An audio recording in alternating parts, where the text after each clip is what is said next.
에스더 4장 15절 16절입니다. 에스더가 모르드게에게 회답하여 이르되 당신은 가서 수산에 있는 유다인을 다 모으고 나를 위하여 금식하되 밤낮 3일을 먹지도 말고 마시지도 마소서. 나도 나의 시녀와 더불어 이렇게 금식한 후에 규례를 어기고 왕에게 나아가리니 죽으면 죽으리이다 하니라. 개인 응답입니다.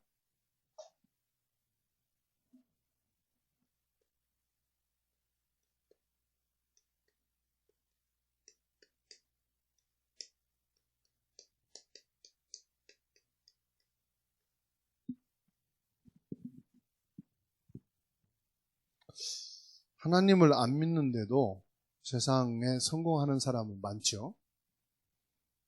그러면 성공의 기준이 뭘까요?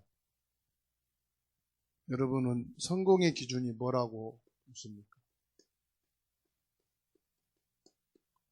잘 먹고 잘 사는, 다시 말하면 편안하게 사는 것을 성공이라고 사람들은 그렇게 말할 겁니다.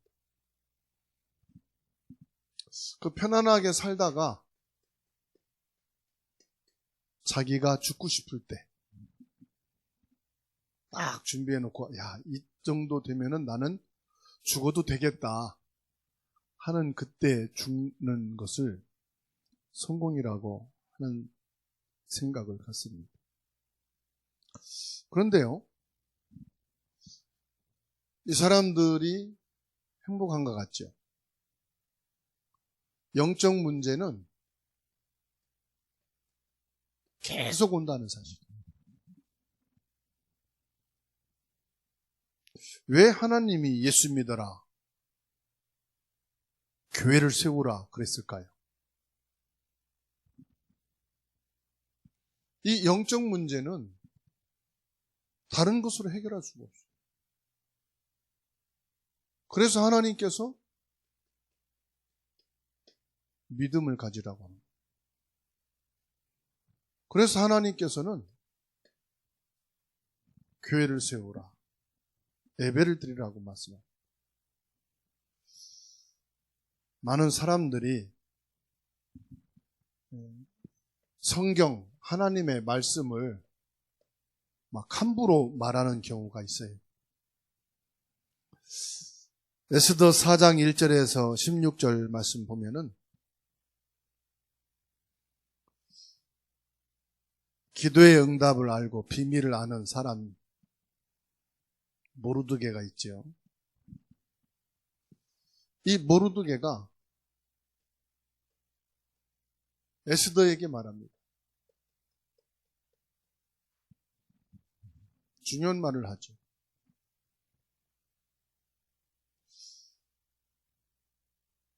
성삼위 하나님께서는 지금도 역사하고 계신다. 모르드게가 에스더에게 한 말은 그겁니다. 너는 영적 서밋이 되라. 이 말은 잘 못 알아들어요. 왜 영적 서밋이 되라고 할까요? 이 영적 문제는 복음이 아니면 절대로 해결 못 하거든요. 복음만이 영적 문제 해결할 수가 있어요. 그러면 복음이 뭐냐? 복음을 설명하는데 하나님은 지금도 살아 역사하신다.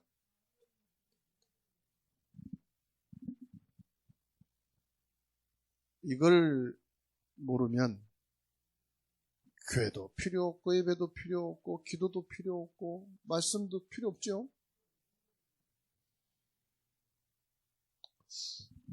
지금도 하나님은 우리의 배경으로 역사하고 계십니다. 우리의 배경이 뭐지요? 우리는 하나님 자녀이기 때문에 우리의 신분을 말하는 거예요. 배경이라는 것은. 우리의 배경이라는 것은 뭘 말하느냐? 성령이 지금도 우리에게 역사하시는 거예요. 하나님은 보좌에 계시면서 동시에 지금 우리와 함께 계시는 거예요. 이게 우리의 배경이에요. 엄청난 축복이지요. 하나님의 자녀에게 권세를 배경으로 주셨어요. 하나님이 주신 이 권세가요, 엄청난 배경입니다. 이 모르드게가 에스더에게 영적 서밋이 되라, 이것을 알라 이 말이에요. 너는 이런 복음을 가진 사람이다.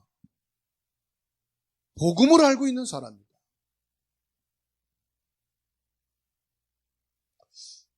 분명히 저와 여러분들에게 언약의 응답이 오게 돼 있습니다.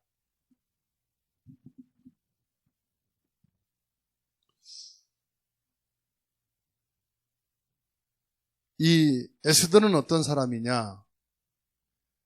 베냐민 사람이고요, 아비하일의 딸이라고 에스더 2장 15절에서 말씀하고 있어요. 여러분, 베냐민이 누군지 아십니까?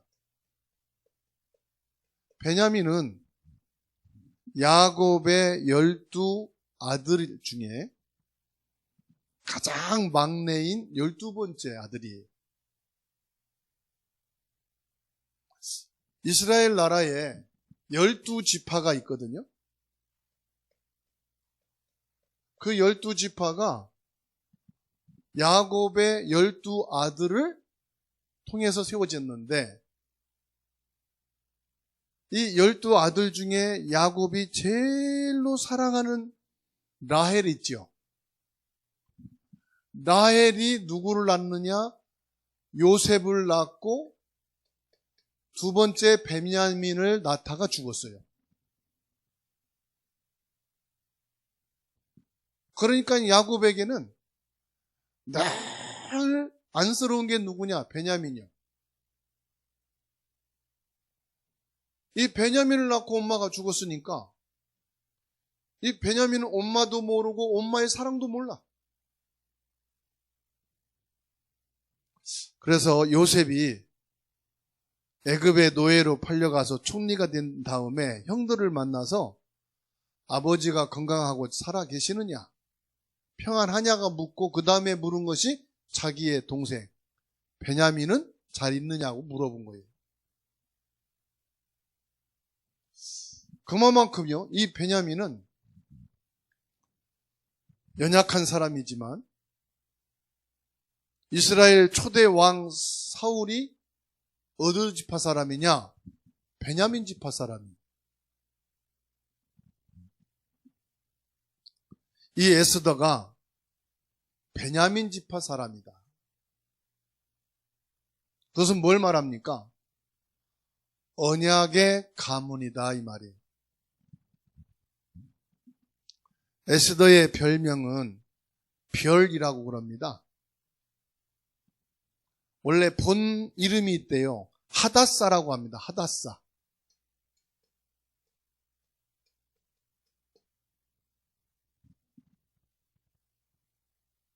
별이라는 뜻이래요. 그리고 하닷사의 본명의 뜻은 천인화라고 합니다.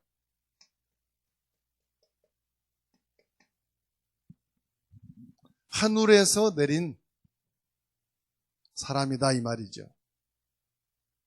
부모를 잃고 사촌인 모르드게의 양육을 받은 것을 에스더 2장 17절로 18절에서 볼 수가 있어요. 이 에스더가 부모 없이 이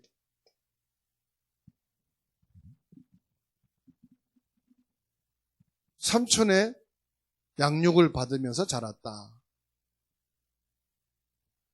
그런데 이 사촌의 양육을 받았는데 얼마나 잘 양육을 받았느냐. 아니, 상처가 있을 수 있잖아요. 좀 곁길로 갈 수도 있잖아요. 막 방황을 할 수도 있잖아요. 그런데 모르드게를 통해서 중요한 신앙 양육을 받았다. 그래서 에스더 2장 20절에 보게 되면은 왕후를 선별하는데 거기가 간택이 돼가지고 왕후가 된 거예요.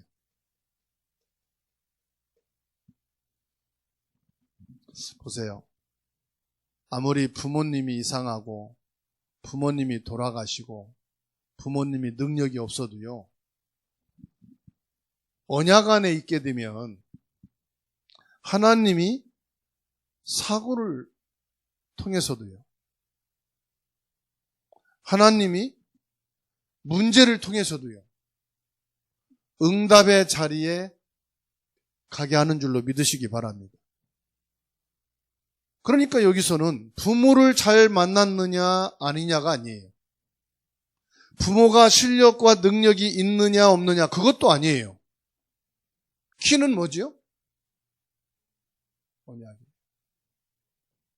그 언약이 뭡니까? 영적 썸이. 복음의 사람이란 말이에요.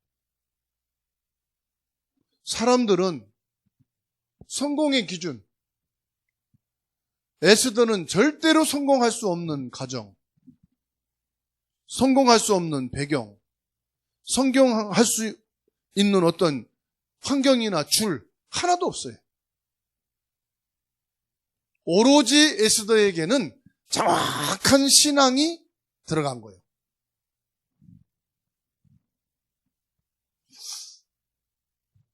언약 속에 있는 하나님의 축복을 응답으로 받은 사람입니다.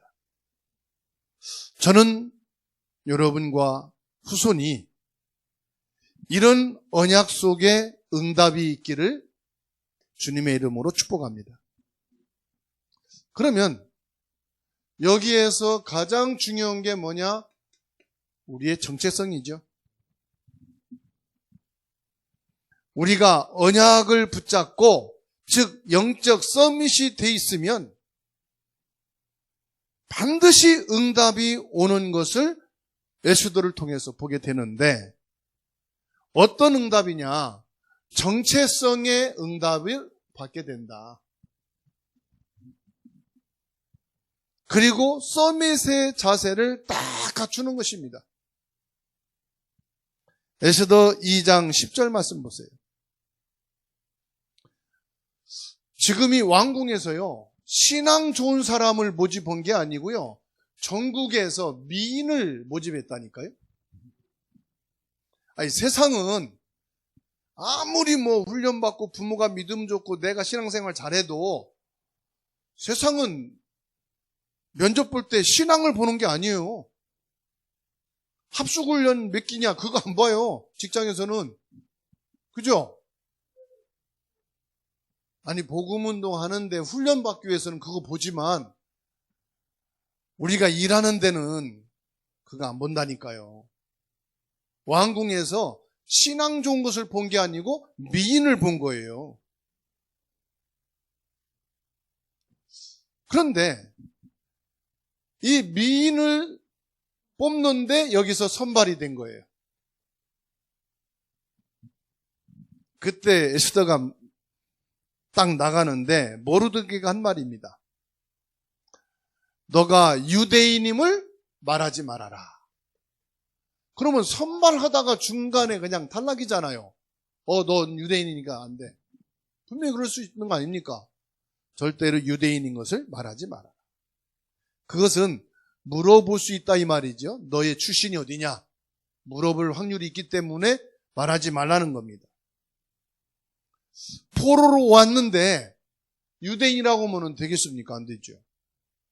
그런데 말하지 말라고는 여기에는 상당한 이유가 있는 거죠. 뭐가 있어요? 언약이 있는 거죠. 그래서 우리가요, 그냥 지나다가 하는 말 속에도요, 언약이 있는 말이 있다니까. 여러분을 한 분씩 만나서 말할 때도요, 거기에는 언약이 있어요. 단순히 한 가지 목적이 아니라니까요. 전체를 보고 미래를 보고 하는 말일 수도 있단 말이죠. 그래서 아마추어와 프로 운동을 할 때 차이가 뭔지 압니까? 아마추어는 앞에 있는 사람을 보고 움직이지만 프로는 벌써 다음 사람 뛸 것을 보고 공을 찬다잖아요. 바둑이나 장기를 둘 때도 5수, 6수까지 보고선 한다잖아요.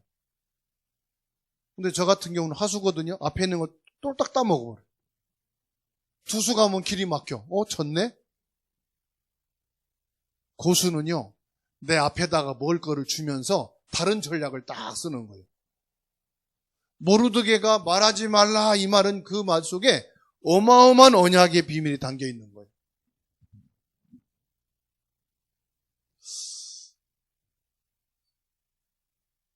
와스디 왕후가 왕의 말을 안 들었어요. 원래 왕후가 있었는데 그 이름이 와스디입니다.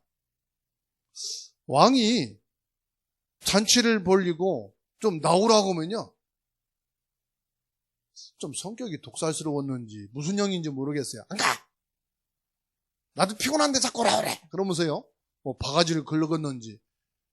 이 군주시대에는요, 왕의 말은 하나님 말처럼 권위가 있었거든요. 그런데 이 와스디가 왕이 나오려니까 안 나가는 거예요. 여러분 같으면 나가겠죠. 근데 와스디가 안 나갔어. 몇 번을 그랬는지 모르겠죠. 왕이 너무 화가 나가지고 왕후를 폐위시켜버렸어.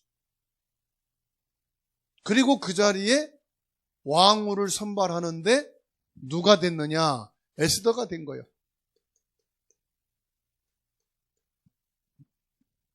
그러니까 이 와스디가 왕의 말에 순종 안 하고 반항하게 한 것도 하나님의 시간표라. 그죠? 에스더 7장 4절 말씀 보면은 하만은 의식주와 성공의 생을 거는 사람이었어요. 그런데 사실은 오늘날 교인들이 그래요. 중직자와 목회자들이 걸로 빠져요. 의식주와 성공으로 빠져요. 그러면 틀림없이 뭐가 오는지 압니까? 망하고 죽는 게 아니고 영적 문제가 와요. 왜요? 사단이 존재하고 있기 때문에 사단은요, 절대로 그 통로를 안 놓칩니다. 야고보서 4장 7절에 마귀로 틈타지 못하게 해라.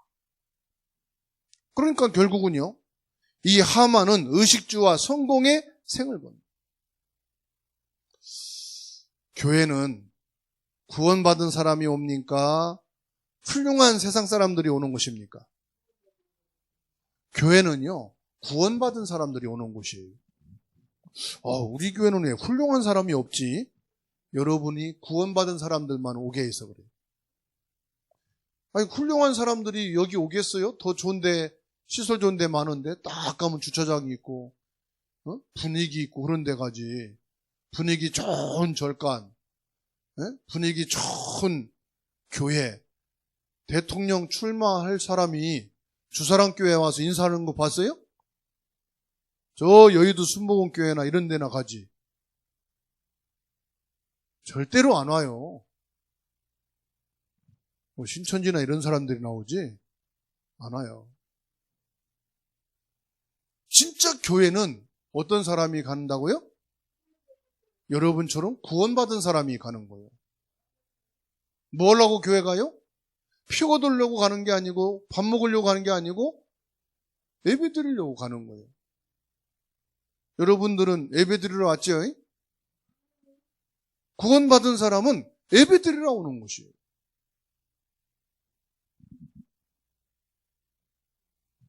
이 에스더는 자기의 정체성을 확실하게 알았어요. 여러분, 잘 돼도 잘 안 돼도 정체성 기억하시기 바랍니다. 실패의 자리에 있어도 성공의 자리에 있어도 정체성을 놓치지 마세요.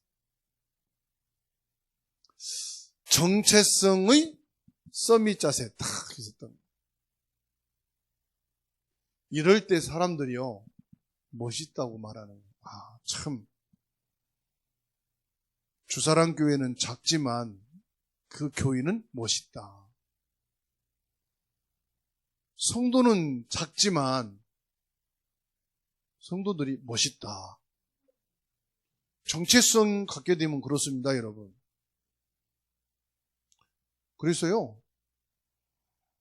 싸울 일이 있어도, 불신앙할 일이 있어도, 눈 옮길 일이 있어도 밖에 서지 말고 교회에서 하세요. 밖에서 싸우고 눈 옮기고 막 그러면요, 큰 소리 치면은 아, 저 교회는 수준이 낮네. 그렇다고. 아시겠죠?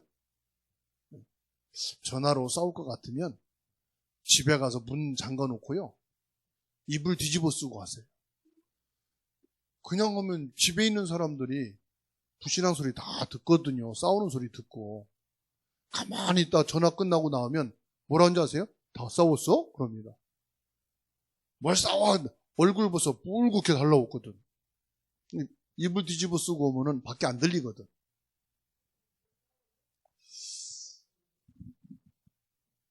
세 번째로 현장입니다.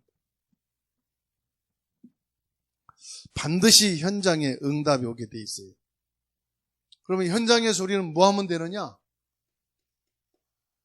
서밋 그릇이 되면 됩니다. 에스더 5장 1절에서 14절 말씀 보세요. 에스더가 왕후가 되고 나서 잔치를 벌립니다. 어디에서요? 자기 집에서. 그리고 여기에 왕을 초대합니다.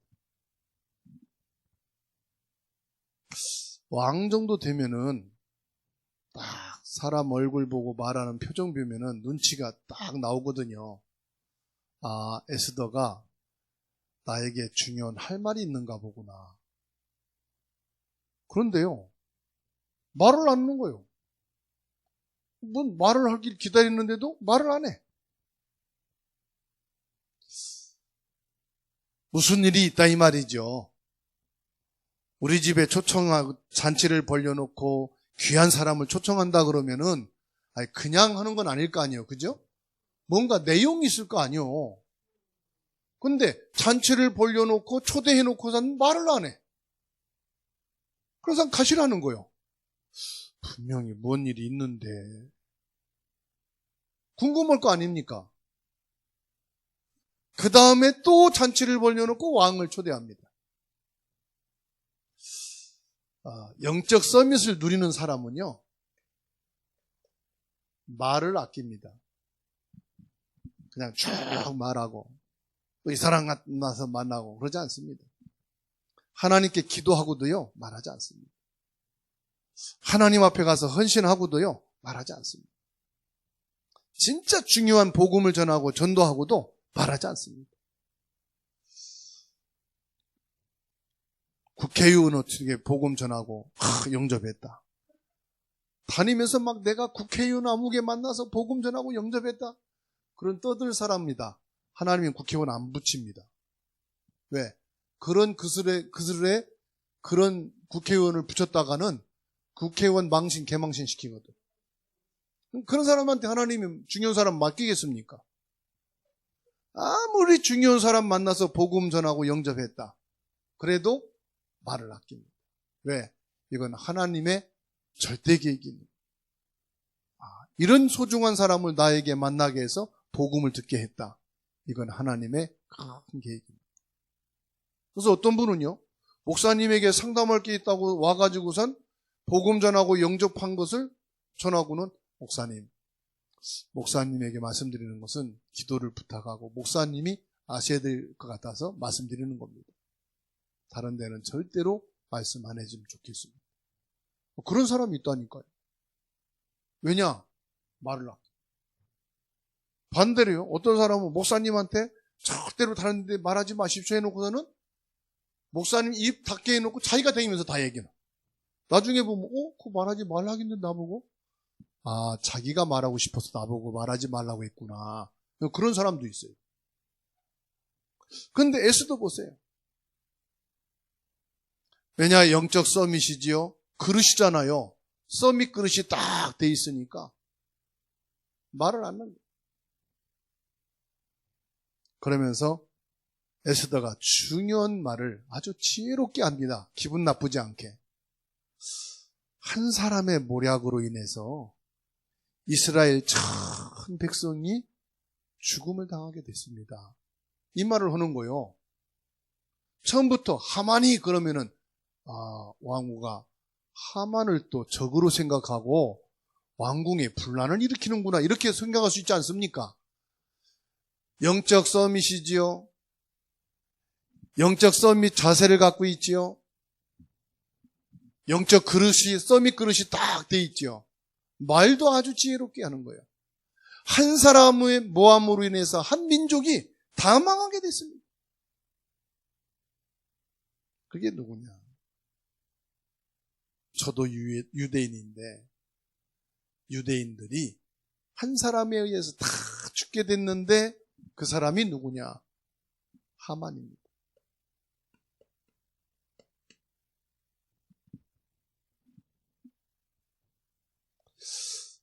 에스더 9장 20절에서 32절 말씀 보세요. 결국은 하만은 목에 밧줄 매달려 죽게 되고 이스라엘은 왕의 조서를 내려서 살리게 됩니다.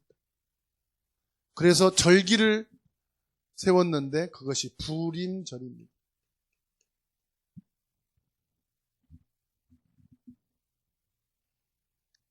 영적 서밋의 축복을 회복하는 저와 여러분이 되어야 하겠습니다. 저와 여러분들에게 가장 중요한 결론으로 조건이 있습니다. 그게 뭐냐? 정말 필요한 게 무엇인가? 지금 이 시국에 모든 사람들에게 필요한 게 뭔가? 진짜 필요한 거. 평안히 의식주를 가지고 살다가 죽는 것이 성공이 아닙니다. 지금 와 있는 문제, 사건이 잘 해결되어진 것이 성공도 아닙니다. 왜냐하면 좀 지나면은 또 문제, 사건이 더 큰 놈이 올 수 있거든요. 그거를 찾아서 도와주는 것이 저와 여러분의 복음을 가지고 전도하는 사람의 역할이에요. 그러면 우리가요, 가족일지라도 우리 가족에게 제일 필요한 게 뭔가? 그거를 놓고 기도하시면 우리 자녀에게 제일 필요한 게 있다면 그게 뭘까? 우리 교회에 제일로 필요한 것이 있다면 그게 뭘까? 내가 좋아서 내가 좋은 거 하는 게 아니고 사람이 필요로 한 게 뭔가를 찾아. 그렇죠? 필요로 한 게 뭔가. 요거를 찾아가지고 도와준다. 그게 전도예요. 그게 우리의 사역이에요. 세상을 살아가는 하나님의 자녀인 저와 여러분에게 제일 필요한 게 뭡니까? 구원받은 우리에게. 더 쉽게 말하면은 내게 가장 필요한 게 뭔가? 그걸로 한번 기도해 보시고 찾아보세요. 물론 당장 뭐 건강이 필요하다, 일이 필요하다, 뭐 반찬이 필요하다 그럴 수 있겠죠. 근데 그것은 반찬은 가서 재료 사다가 요리 조금 하면 되고 힘들지만 일은 찾아 나서면은 또 만나게 되고요. 돈은 힘들지만 내가 좀 일하면 좀 있으면 들어오니까 괜찮고, 진짜 믿음의 사람인 우리에게 필요한 게 뭐냐? 저는 하나님 앞에 은혜 받는 것이라고 생각합니다. 코로나 걸려서 힘드신 분들도 하나님 앞에 은혜 받는 시간을 갖기 바랍니다. 인생이 너무 힘들고 고달픈 분들도 하나님의 은혜 자리 잊지 마시기 바랍니다. 사단은 무엇보다도 나를 바쁘게 만들고 지치게 만들고 아프게 만들고 심심하게 만들고 그렇게 해가지고 뭐하게 하느냐? 은혜를 뺏기게 만듭니다. 은혜의 시간, 은혜의 장소, 은혜를 받지 못하면은 모든 것 다 묻히는 것이죠. 그래서 오늘 말씀 개인의 응답입니다. 이 응답과 축복을 찾고 누리게 되기를 주님의 이름으로 축원합니다.